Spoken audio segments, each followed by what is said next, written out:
여러분 안녕히 주무셨습니까? 참 좋은 아침입니다. 우리 2016년 10월 21일 금요일 말씀으로 드리는 오늘의 번제 함께 합니다. 열왕기하 17장 1절부터 23절까지 말씀으로 같이 합니다. 우리는 1절부터 6절까지만 같이 읽겠습니다. 시작. 유다의 왕 아하스 제12년에 엘라의 아들 호세아가 사마리아에서 이스라엘 왕이 되어 9년간 다스리며 여호와께서 보시기에 악을 행하였으나 다만 그전 이스라엘 여러 왕들과 같이 하지는 아니하였더라. 이스라엘의 왕 살만 에셀이 올라오니 호세아가 그에게 종이 되어 조공을 드리더니 그가 애굽의 왕 소에게 사자들을 보내고 해마다 하던 대로 아수르 왕에게 조공을 드리지 아니하매 아수르 왕이 호세아가 배반함을 보고 그를 옥에 감금하여 두고 아수르 왕이 올라와 그 온 땅에 두루 다니고 사마리아로 올라와 그곳을 3년간 에워쌌더라.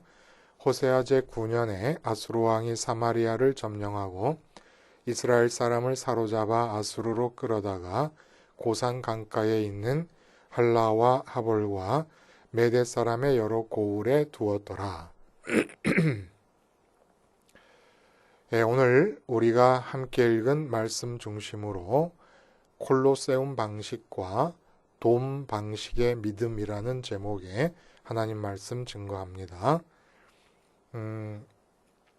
1965년 4월 9일 날 세계 8번째의 불가사의라고 하는 찬사가 쏟아지는 가운데 미국 텍사스주 휴스톤에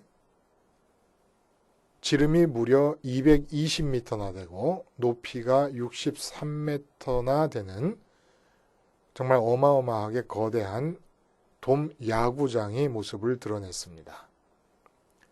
사람들이 이제껏 본 적이 없기 때문에 신선한 충격 속에서 이거는 세계 보통 7대 불가사의 이렇게 얘기하지 않습니까? 근데 이건 8번째 불가사이다 라고 하는 그런 찬사를 정말 유보 없이 쏟아냈던 거예요. 근데 이 돔 야구장의 이름이 에스트로돔입니다.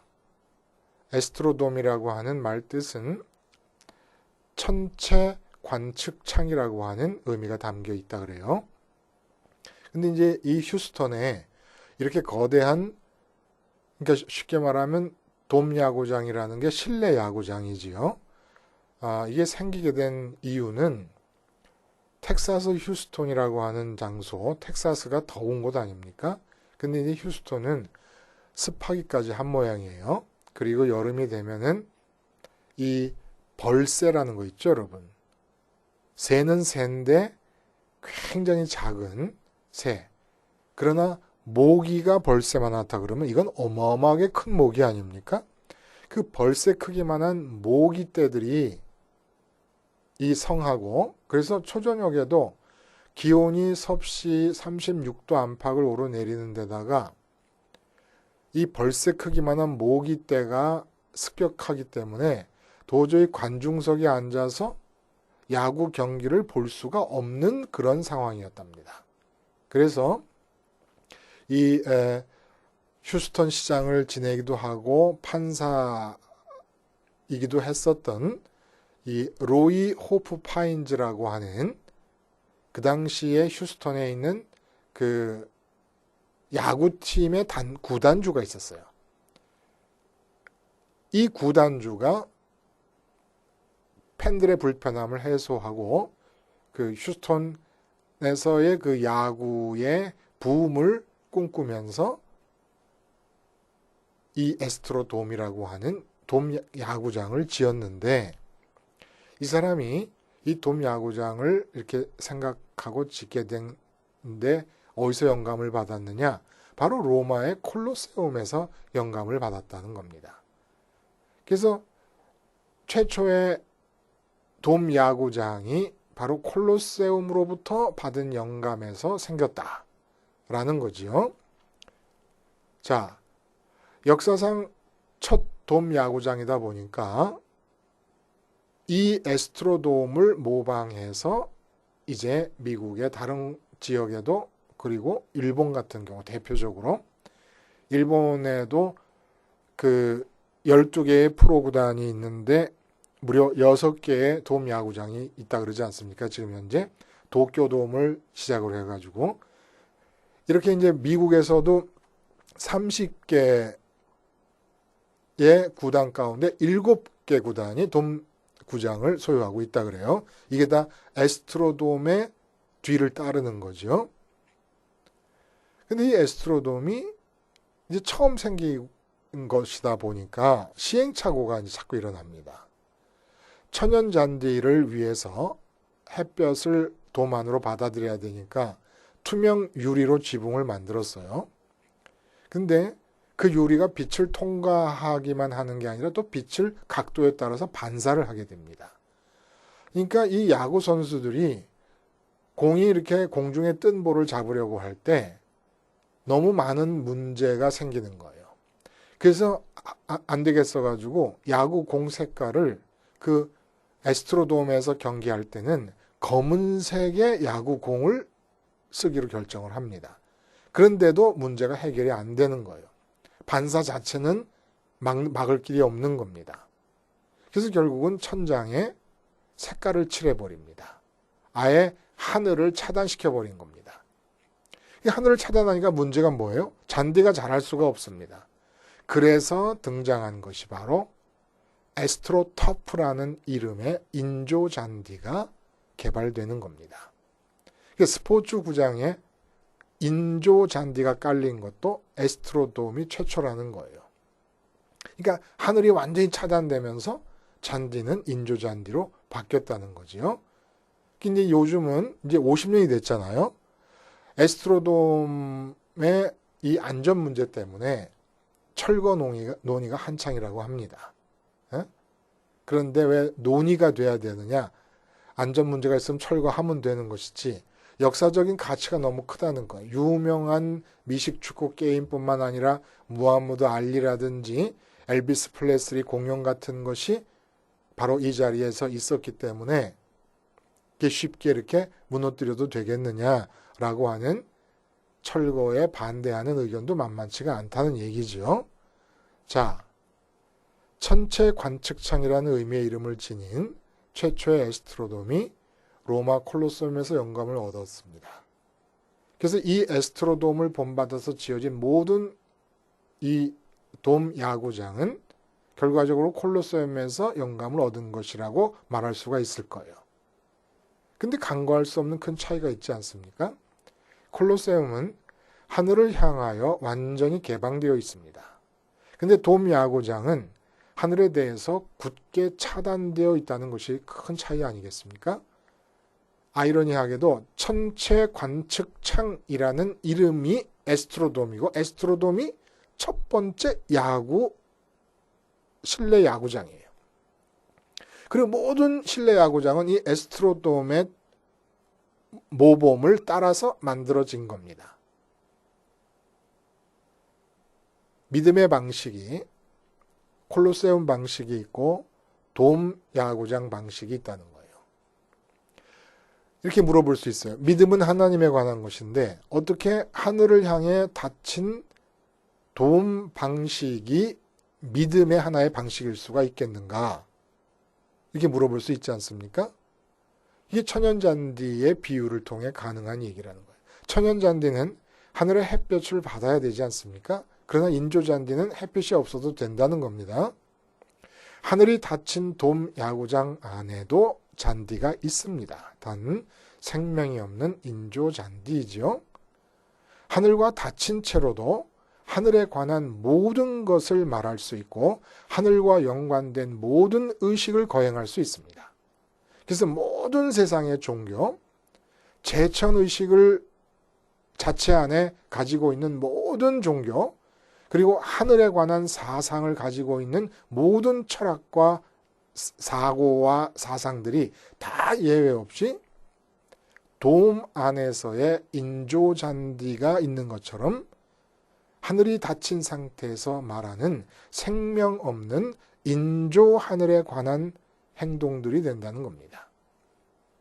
그러니까 이 세상에 복음의 종교 말고, 십자가 복음의 종교 말고는 다른 모든 종교는 돔 안의 인조잔디처럼 실제로는 하늘이 차단된 상태에서 인조 하늘에 관하여 얘기하고 있으면서 자신들은 하늘에 대해 얘기하고 있다, 이렇게 생각하고 있다는 겁니다. 결국 이것이 선민에게 있어서도 가장 큰 문제로 등장을 하는 거예요. 언제나 돔 방식의 믿음 안에서 인조 하나님 여호와를 숭배하고 있으면서 하나님을 믿고 있다고 착각하게 되는 것, 그 결과가 어떻게 나타납니까? 바로 오늘 본문에서 선민의 나라 북왕국 이스라엘이 기어코 패망을 하게 되고 지구상에서 사라지는 결과로 나타납니다. 이 본문의 내용이에요. 본문의 내용은 우리가 읽은 1절부터 6절까지는 이러한 북왕국 이스라엘이 패망하게 되는 직접적인 계기에 대해서 설명을 해줍니다. 그 직접적인 계기 뭡니까? 아수르의 강압에 못 이겨서 조공을 바치고 있던 이 북왕국 이스라엘의 마지막 왕 호세아가 견디다 못해서 남쪽에 있는 애굽에 도움을 요청합니다. 근데 도움은 그 당시 여러 군왕들이 난립하고 있을 때예요. 그래서 누구를 도울 수 있는 입장이 못 됐습니다. 그래서 사마리아를 비롯해서 북왕국 이스라엘 전국을 아수르 군대가 완전히 초토화시키고 유린하고 있는 3년 동안에 실질적으로 애굽은 호세아에게 그렇게 요청했음에도 불구하고 아무런 도움의 손길을 주지 못합니다. 그리고 결국 3년 만에 망하는 거예요. 그러니까 조공을 바치는 것을 거부하고 애굽의 도움의 손길을 요청한 것이 계기가 되어서 아수르 살마네셀 왕이 쳐들어와 가지고 이제 사마리아를 포위하고 있는 중에 이유를 알 수 없는데 우리들에게 알려진 이유가 없는 거예요. 살마네셀 왕이 갑자기 죽자 그의 동생이자 왕의 계승자인 사르곤 2세가 와가지고 결국은 이 북왕국 이스라엘 선민의 나라를 완전히 패망시켜버리고 만다는 겁니다. 그래서 우리가 읽지 않은 그 다음 부분을 보면 어떤 내용이 나냐면은 이렇게 멸망하게 된 것이 정치적으로 외교적 차원에서 어떤 계기가 이렇게 있는 것이지만은 실질적인 면에서는 영적인데 이유가 있었다라는 것을 풀어서 설명해 주는 겁니다. 결국 여호와 하나님을 섬기지 않고 다른 신을 섬겼으며 여호와 하나님의 율법과 계명을 따르지 않고 이방인들의 율례를 따르고 규례를 따르고 이스라엘 왕들이 정해놓은 규례를 따라갔기 때문에 망한 것이다. 그럼 그것 자체만 그냥 그렇게 진행되다 망했냐? 아니, 끊임없이 하나님께서 선지자를 통해서 하나님께로 돌아올 것을 권고했지만 결국 받아들이지 않았다. 이렇게 영적인 내용적 이유를 설명해주고 있다는 겁니다. 그래서 우리가 오늘 주안점을 갖고 본문에 대해서 생각해야 될 포인트는 무엇이냐면은 바로 이렇게 정치적이고 외교적인 직접적인 계기와 영적이고 신학적인 패망의 이유가 나열되어 있는데 이 연관성을 찾으면서 우리에게 주는 메시지를 보자 이겁니다. 무슨 얘기입니까? 직접적인 계기는 아무 의미가 없는 빈 껍데기만을 얘기하는 게 아니라는 거예요. 그리고 실질적인 패망의 이유는 신학적으로 하나님을 섬기지 않은 것, 이것에만 있는 게 아니라는 겁니다. 호세아가 아수르에게 대항하기 위해서 애굽의 손을 뻗은 것은 바로 앞에서도 유다 왕 아하스가 북왕국 이스라엘 왕 베가와 아람의 르신이 반아수르 전선을 펼치면서 남왕국을 강압할 때도 아수르에게 손을 내밀었던 이런 것과 같은 유형 아닙니까? 그리고 앞에서도 계속 있었어요. 그런 이야기들이. 뭐 특별히 새삼스러울 게 없는데 오늘 패망과 연관지어서 호세아의 외교 정책이 갖는 의미가 크다는 거예요. 단순히 내용적으로는 하나님에 대한 불신앙이 원인이 되었고 직접적인 패망의 계기만을 제공하는 것이 아니라 그 호세아의 행동 양식 자체가 뜻하는 바가 크다는 겁니다. 호세아의 행동 양식으로 드러난 그 호세아의 믿음이 외교정책으로 반영되고 있는 그 믿음이 바로 신학적인 패망의 이유들을 결과짓는 것이라는 거예요. 단순한 계기만으로서만 얘기될 것이 아니고 외교적인 정책이 그것은 호세아의 믿음의 방식을 표현하고 있었다는 겁니다. 그리고 그런 믿음의 방식은 열매를 어떻게 맺느냐 하면은 다른 신을 섬긴다든지 뭐 하나님의 계명을 어긴다든지 선지자의 말을 듣자 이런 식으로 열매가 맺혀진다는 얘기예요. 그러니까 사실은 더 중요한 것은 다른 신을 섬긴다 뭐 이런 내용보다는 호세아의 이 외교 정책을 통해 나타나는 호세아의 믿음의 방식이 더 문제였다는 거예요. 믿음의 방식이라고 말하는 건 불신앙이라고 말하지 않고 믿음의 방식이라고 말하는 이유는 뭡니까? 북왕국 이스라엘은 여로보암 이 나라를 세운 왕서부터 지금 마지막 호세아 왕 때까지 여호와 하나님이라는 이름을 포기해 본 적이 한 번도 없습니다. 어떤 왕도. 그래서 믿음의 방식이라고 얘기하는 것이고 이 믿음의 방식이 바로 도움의 믿음의 방식이었다는 거예요. 콜로세움의 방식이 아니라. 그게 이제 무슨 얘기냐. 보세요. 북쪽에서 아수르가 쳐들어옵니다. 평면상에서 동서남북이 존재하잖아요. 근데 평면상에서 북쪽으로부터 아수르가 쳐들어왔어요. 평면상에서 남쪽에 있는 애굽의 손을 내밉니다. 호세아의 마음의 움직임이 평면에서만 지금 움직이고 있어요. 하늘이 닫혀버린 상태라는 겁니다. 도움이 형성이 되었다는 거예요. 호세아가 여호와 하나님이라는 이름을 놔버리지 않았습니다. 악하지만 다른 왕들보단 덜 악하다 그랬어요. 그래서 심지어는 여로보암이 금송아지를 만들고 여호와 하나님이라는 이름을 금송아지 갖다 붙인 이유가 뭡니까? 북왕국 이스라엘 백성들이 남왕국 예루살렘 성전에 가서 절기를 지키는 것을 막기 위해서 그랬던 거 아닙니까? 호세아는 역대하에서 설명하는 걸 보면은 이렇게 백성들이 예루살렘 성전으로 가서 절기를 지키려 하는 것을 그냥 방임해 버립니다. 그런 정도예요. 근데 이 호세아가 북왕국 이스라엘의 멸망을 직접 몸으로 받아들여야 되는 마지막 왕으로 결정이 됩니다. 그의 믿음의 방식이 충분히 이스라엘의 패망을 받아들이기에 합당할 정도로 악하고 부족했다는 거예요. 그게 바로 뭡니까? 지금 아수르가 쳐들어왔는데 생각하는 것은 오직 남쪽에 있는 애굽만을 구원의 방책으로 생각을 해내는 겁니다. 이 땅의 평면상에서만 마음이 움직여가는 거예요. 하늘은 닫혀 있습니다. 하늘은 고려의 대상이 되지를 않는 겁니다. 하늘은 제껴놔 버린 겁니다. 하늘이 닫힌 상태에서 평면적으로만 움직이는 이 믿음의 방식이 도움의 방식이고 이 호세아의 마음속에도 여호와 하나님이라는 이름이 잊혀진 것은 아니라는 얘기예요. 그리고 그가 부른 여호와 하나님은 인조 하나님의 이름이라는 겁니다. 에스트로돔에 인조잔디가 깔렸던 것처럼 하늘이 닫히고 나니까 인조잔디가 생길 수밖에 없지 않습니까? 마찬가지로 북왕국 이스라엘 내내 여호와 하나님이라는 이름이 불렸지만은 그 이름은 인조 하나님을 가리키는 이름이 되어버릴 수밖에 없었다는 얘기예요. 자, 그러면 이제 우리의 질문은 이거예요.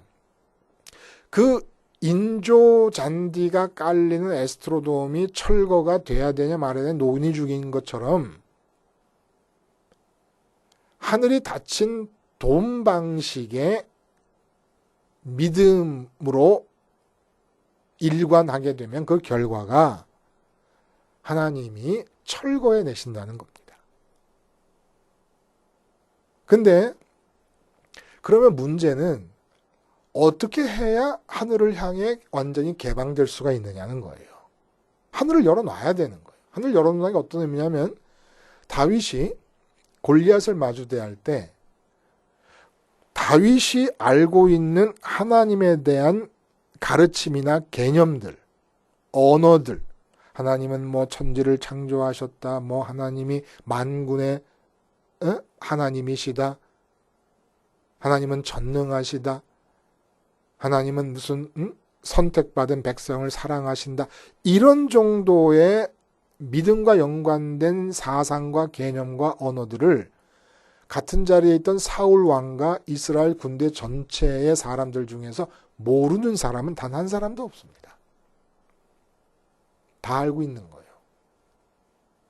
문제는 사울 왕이 알고 있는 하나님은 인조 하나님이었고, 왜? 하늘이 닫혔으니까. 다윗이 알고 있는 하나님은 진짜 하늘이 열린 상태에서의 생명이 있는 잔디인 것처럼 진짜 살아계신 하나님이었다는 겁니다. 하나님을 가리키는 언어들이었다는 거예요.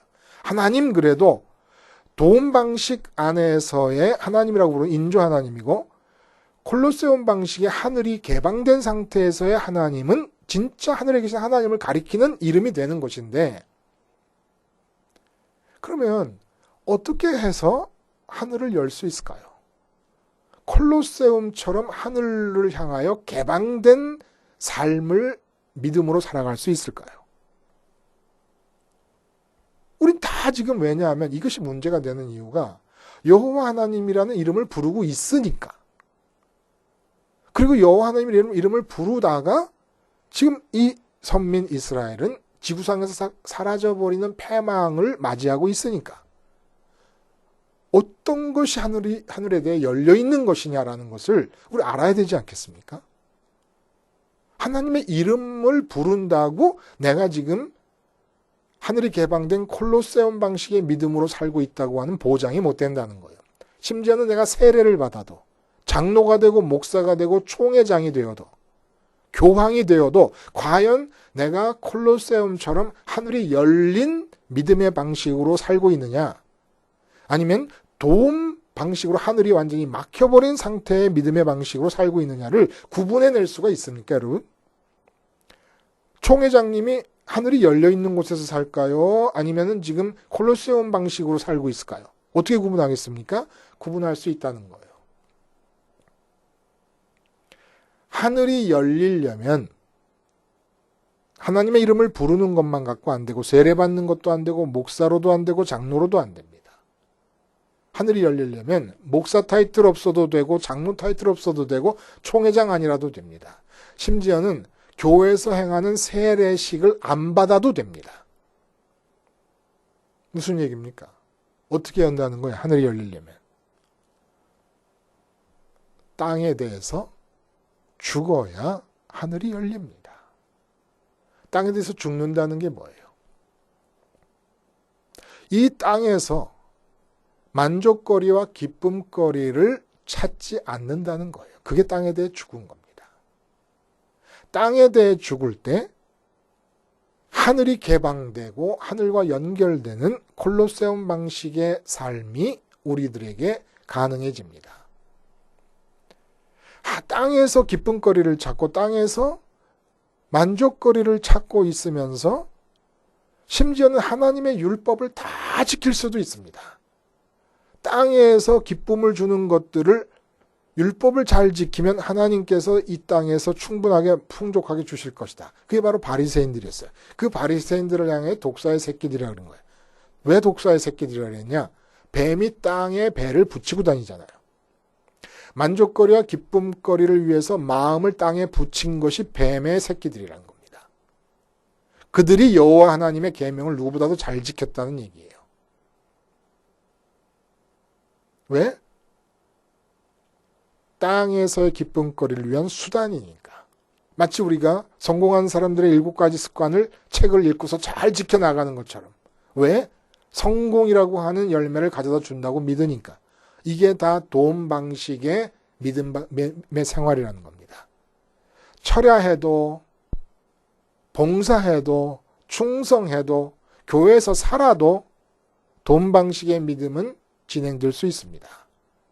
인조잔디를 깔아놓고 살듯이 인조 하나님을 부르면서 사는 삶의 방식이, 믿음의 방식이 얼마든지 가능하기 때문에 나를 살펴볼 일이에요.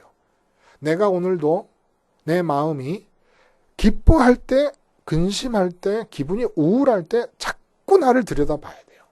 그 이유를 찾아야 됩니다.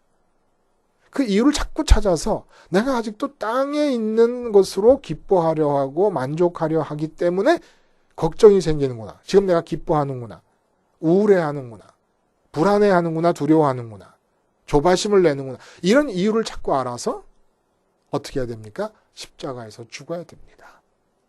근데 이렇게 땅의 것을 찾으려고 하는 이 우리의 체질은 유전되어서 주어진 것이고 순식간에 이것이 발동되기 시작하면은 우리의 삶은 돔 야구장이 돼버리고 하늘이 차단돼 버린 상태에서 인조 하나님을 부르면서 신앙생활을 한다고 믿게 되는 상황이 벌어집니다. 그러므로 십자가를 깨어서 생활해내야 돼요.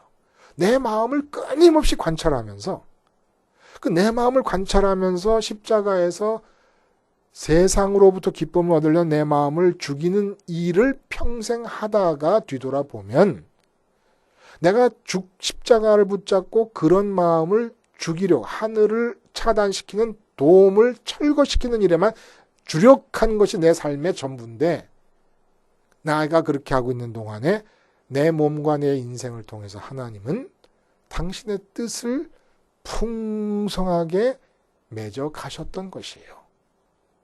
그렇게 돌아볼 수 있다는 겁니다. 하나님께서 다 하시는 겁니다. 그러니까 우리는 십자가 생활을 통해서 끊임없이 내 인생을 도움으로 만들려고 하는 이 죄적 성향에 맞서서 땅에 대해서 완전히 죽어서 내 땅에서는 이제 기쁨과 만족을 기대하지 않겠다. 날마다 주입하지 않으면, 날마다 반복하고 기억하고 상기하지 않으면 오늘까지 했다가 내일 또 휙 돌아가 버려요. 그 제사장 우시아가 아하스 왕의 그 명령을 받고 성전 안에다가 이 이방 아수르의 제단을 만드는 것처럼 그 사람이 여호와 앞에서 정직하다는 칭찬을 들은 사람입니다. 근데 그 뒤집어지기가 순간이라는 겁니다.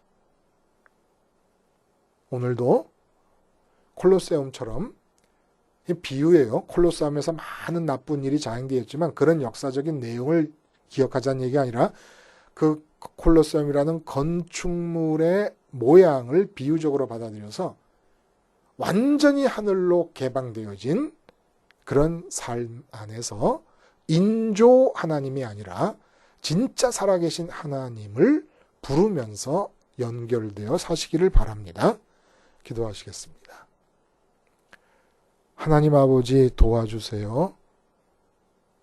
콜로세움 방식의 하늘을 향한 개방형 삶을 살기 위하여 오늘 아무리 급박한 일이 닥치고 급박한 환경이 주어져도 내 마음이 십자가에 달려 죽으신 그리스도를 밝히 보며 살 수 있게 해주시옵소서.